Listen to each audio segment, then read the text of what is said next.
ومن أظلم ممن منع مساجد الله أن يذكر فيها اسمه وسعى في خرابها أولئك ما كان لهم أن يدخلوها إلا خائفين لهم في الدنيا خزي ولهم في الآخرة عذاب عظيم۔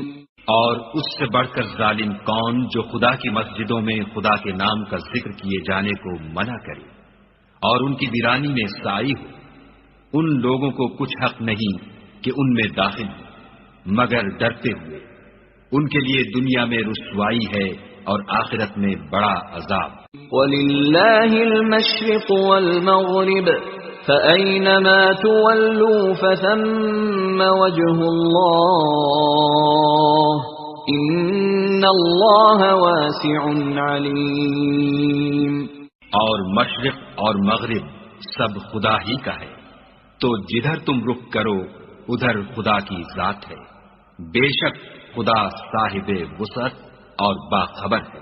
وَقَالُوا اتَّخَذَ اللَّهُ وَلَدًا سُبْحَانَهُ بَل لَّهُ مَا فِي السَّمَاوَاتِ وَالْأَرْضِ كُلٌّ لَّهُ قَانِتُونَ۔